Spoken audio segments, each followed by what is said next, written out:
Hi students, welcome to Easy Understanding Physiology. Today we are going to have a second lecture. So in the first lecture we were discussing about the hemopoiesis. Today we will be discussing about erythropoiesis. So as I already told you in the previous lecture, erythropoiesis means it is the formation of the erythrocytes. So today we will be in detail discussing how the erythrocytes are formed.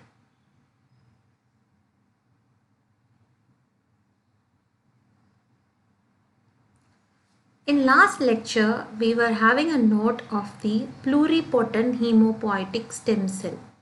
So as I already told you, this pluripotent hemopoietic stem cell is located in your bone marrow and they are first uncommitted. Once they are designed to form a particular type of blood cell, they become committed. So now this committed pluripotent hemopoietic stem cells are divided into two types. One will be the lymphoid stem cell, which is responsible for forming the lymphocytes and the natural killer cells. And the second one will be your myeloid stem cells. So this myeloid stem cell will be forming other cells apart from the lymphocytes. So what are the other cells apart from lymphocytes? Erythrocytes, leukocytes, thrombocytes. So erythrocyte, leukocytes, thrombocytes இந்த மூணு blood cellும் எதில இருந்து வருது? myeloid stem cell இருந்து வருது. Whereas lymphocytes எதில இருந்து வருது? lymphoid stem cell இருந்து வருது.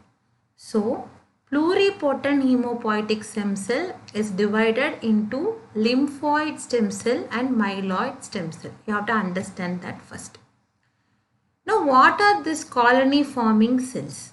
So this colony forming unit erythrocytes are developing into the erythrocytes.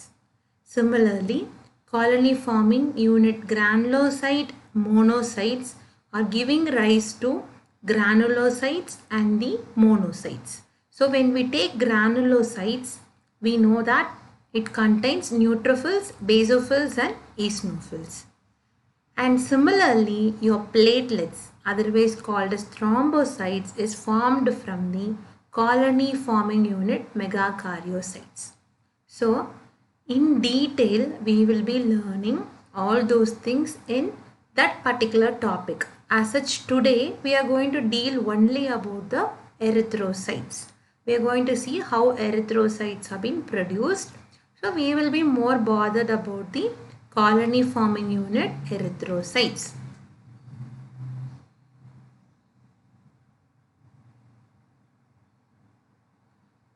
Let's see what is this erythropoiesis.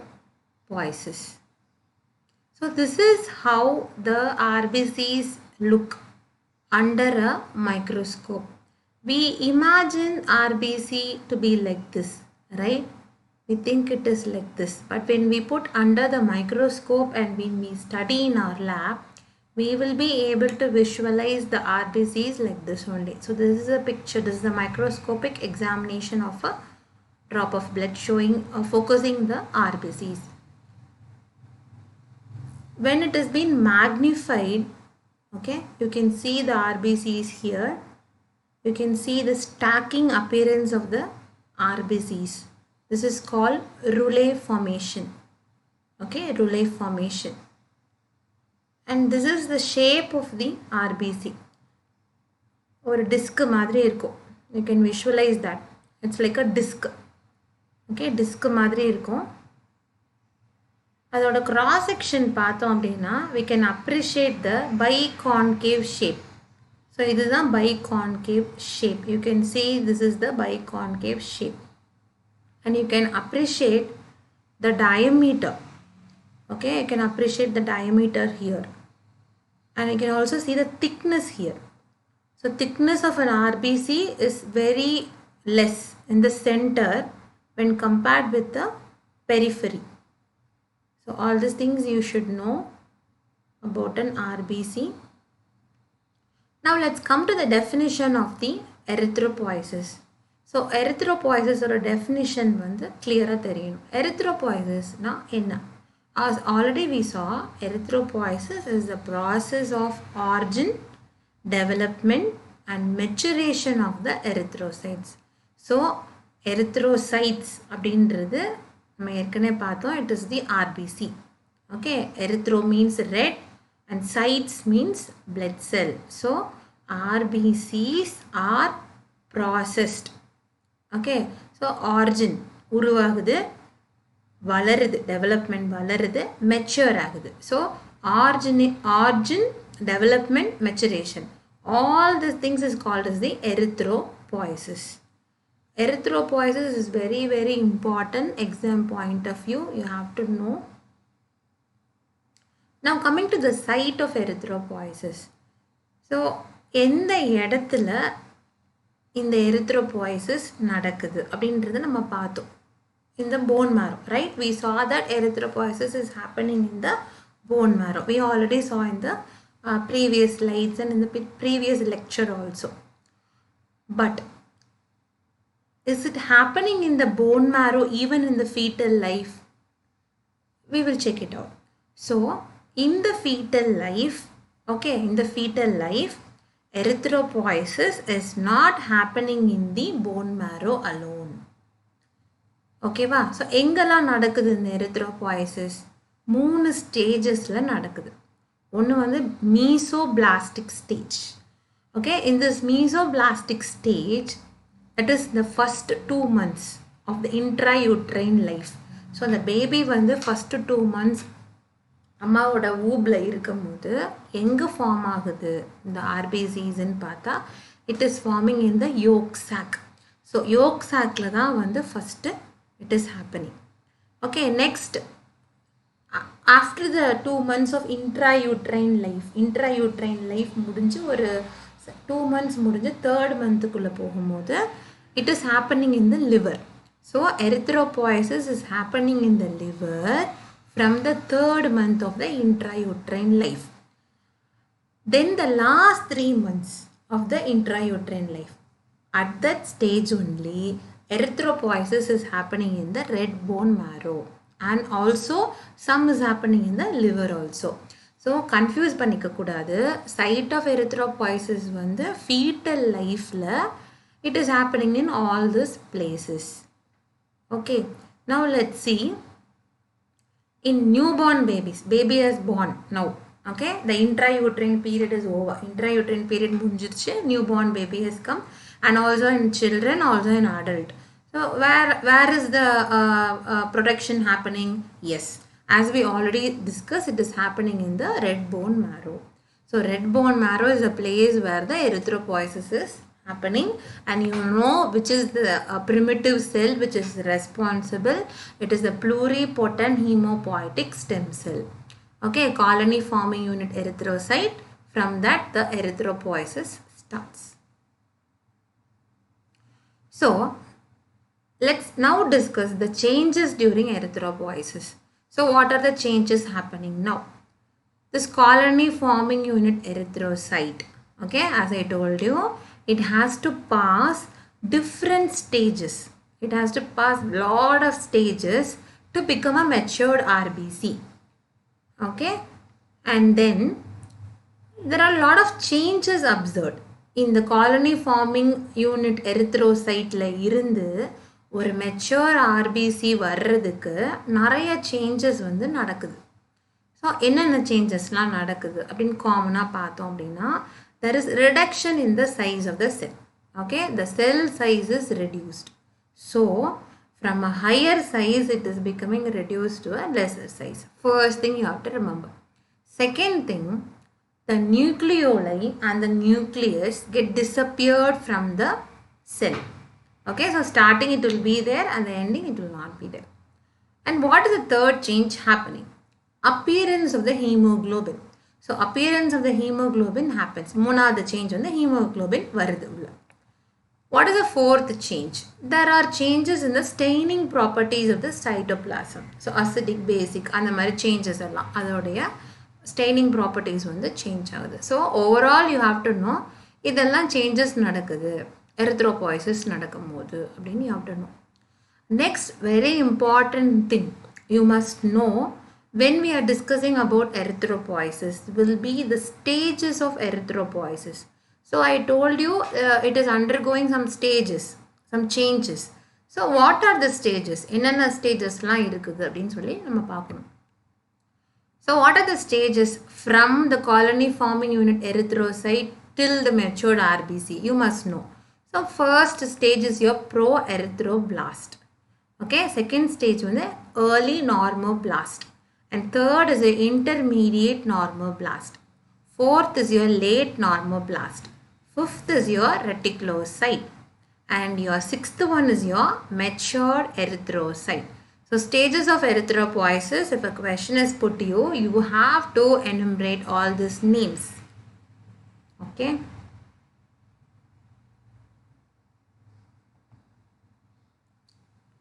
Now look at this picture. So this picture is very, very important when the erythropoiesis question is being asked to you and also for your easy understanding. You must draw this pencil diagram in your exam paper neatly labeled. So this is starting from the first stage, pro-erythroblast. Okay, and then you have the next stage, third stage, fourth stage, fifth, and then finally you are having the last stage. And finally this is the last matured RBC. So this diagram is must in your paper. Now let's discuss about the first stage, that is your pro-erythroblast. So pro-erythroblast it is coming from the colony forming unit erythrocyte. So the colony forming unit erythrocyte it is coming from where? It is coming from the myeloid stem cell. Okay, myeloid stem cell is coming from where? Myeloid stem cell is coming from the pluripotent hemopoietic stem cells. Okay. So it is derived from there. No, we don't know that. Let's check out the next point. So the nucleus is large here. You must note that there is a nucleus here. Normally is your RBC nucleated? No, we don't have a nucleus in the RBC. But you have to remember that in the first stage there is a nucleus. Nucleus irukkudu adum large size la irukkudu. எந்த அளவுக்கு லார்ஜா இருக்குது அப்படின்னா it is occupying almost the entire cell. Okay, and the cell ஃபுல்லுமே it is occupying, this nucleus is occupying. Next, very, very important point, it doesn't contain hemoglobin. Hemoglobin illa. First stage of erythropoiesis, there is no hemoglobin at all. Okay, and then coming to the acid staining property, the cytoplasm is basophilic in nature. Okay, you must know that it is having a basophilic in nature. Now let's come to the second stage. Second stage is the early normoblast. So early normoblast, okay, the second stage of erythropoiesis is having another name. It is having another name called basophilic erythroblast. So it's having another name. Let's see why it's having another name. So this is little in size compared with our first stage. Okay, than our first stage, the second stage is little in size. And also the diameter is also reduced. Okay, it is only 15. And here the nucleoli disappears. So the nucleoli has disappeared now. And the cytoplasm is basophilic in nature. Okay. Now let's go to the third stage. Third stage is intermediate normoblast. Intermediate normoblast, cell size has also reduced further. எவ்வளோ கம்மியாயிடுச்சு 10 to 12. 10 to 12. So 15 lende 10 to 12 it has become now. Now the nucleus is still present here. Nucleus is still there. Okay. The most important point we have to remember in this stage, I have highlighted here, hemoglobin starts appearing. So hemoglobin has appeared here. So you have to remember this very important point. They will ask you at which stage of erythropoiesis does hemoglobin starts appearing. So it appears at the third stage, that is your intermediate normoblast. And here the cytoplasm is already basophilic we saw in the second stage. Now because the hemoglobin has appeared here, it becomes both acidic and also basophilic. Okay, so it is having both the states. And so it is called polychromatic. Since it is having more than one. Poly means many. So ஒரு இதுக்கு மேல இருக்கிறதுனால hemoglobin appear ஆனதுனால it has become now polychromatic erythroblast. Okay. Now let's go to the fourth stage. So fourth stage, there is further reduction of the cell size. Okay, you have to note that. And then here the nucleus is becoming smaller. So we can understand that the nucleus is becoming smaller and finally it's going to disappear. So what has become to the hemoglobin? It has increased now. So we saw that hemoglobin appeared in the previous stage. Now it has increased in this stage. And now it has become almost acidophilic. So we saw that it was having both the basic and acid in the last stage. Now it has become almost acidophilic. Full mein acidophilic ka maariruchu.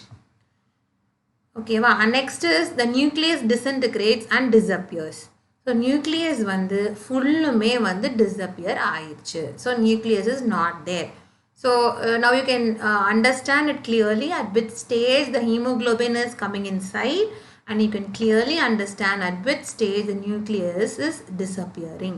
So it's very, very important viva point of view. And coming to the next stage. So the fifth stage is called as a reticulocyte.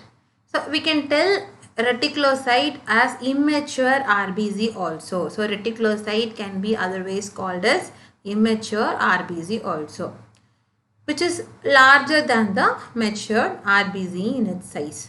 So here something interesting which we must remember is it is called reticulocyte because it is having a reticular network. Okay, it is having reticular network. So what is this reticular network made up of? அது வந்து remnants of the organelles. அதோட remnants, அதோட remaining partனால make பண்ற ஒரு ரெட்டிகுலத்துக்குனால தான் இதுக்கு பேர் வந்துட்டு reticulocyte. We are having a name called reticulocyte.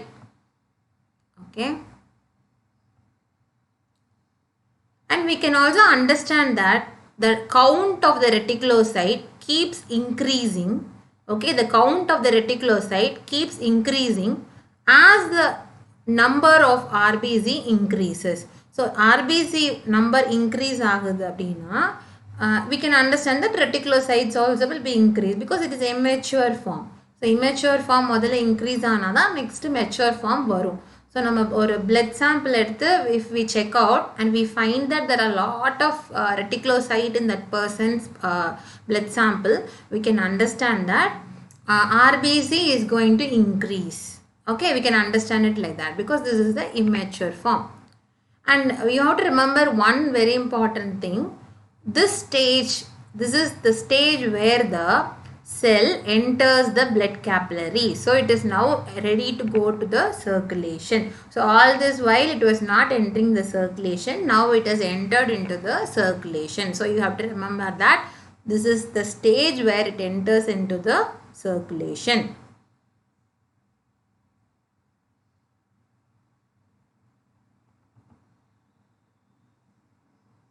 Now coming to the next stage is the matured erythrocyte.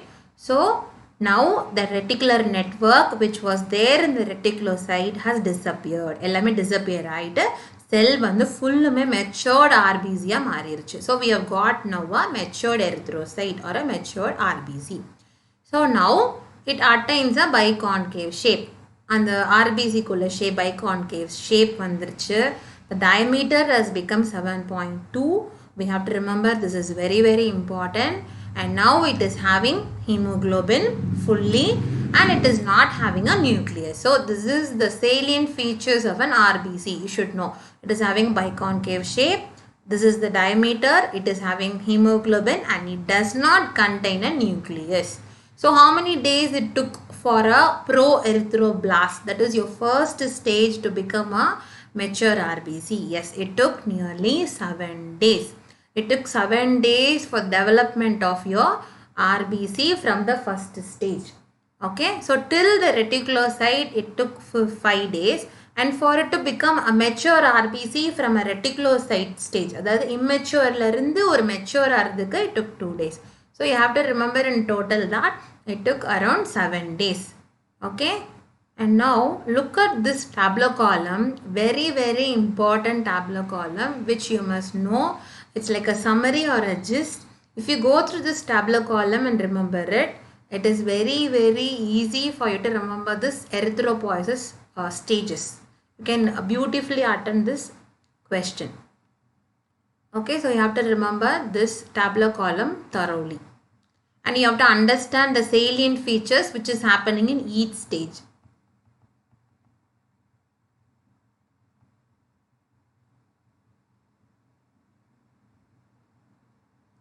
So with this we are completing the stages of erythropoiesis.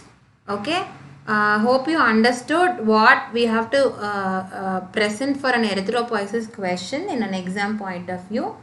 And we will continue with the further lectures seeing how each other blood cell are developing. Okay. Thank you.